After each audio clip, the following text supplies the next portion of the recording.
औषधे असल्याचे सांगून त्याच्या नावाखाली गोव्याहून चोरटी दारू वाहतूक करणारा कंटेनर राज्य उत्पादन शुल्क विभागाच्या भरारी पथकाने पकडला।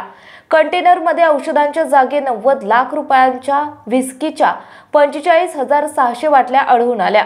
या प्रकरणी वाहन चालक विपुल देवीलाल नट वय 32 राहणार बांसवाडा राजस्थान याला अटक करण्यात आली। नाताळ आणि नवीन वर्षाच्या स्वागतासाठी मोठ्या प्रमाणावर चोरून आणलेल्या मद्याचा वापर होत असल्याचे लक्षात घेऊन राज्य उत्पादन शुल्क विभागाचे भरारी पथक कार्यान्वित झाले।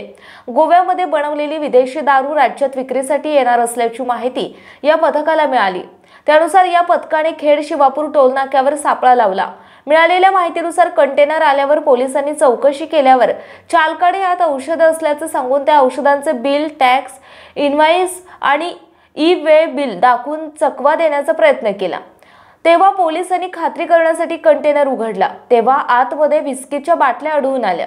ही कारवाई राज्य उत्पादन शुल्काच्या विभागीय भरारी पथकाचे निरीक्षक नंदकुमार जाधव, दुय्यम निरीक्षक ए.सी. फरतडे यांच्या मार्गदर्शनाखाली जवान अमर कांबळे, अहमद शेख, एस.एस. पोंधे, अनिल थोरात, पी.टी. कदम, भारत नेमाडे, अमोल दळवी यांनी केली। दुय्यम निरीक्षक ए.बी. पाटील पुढील तपास करत आहेत।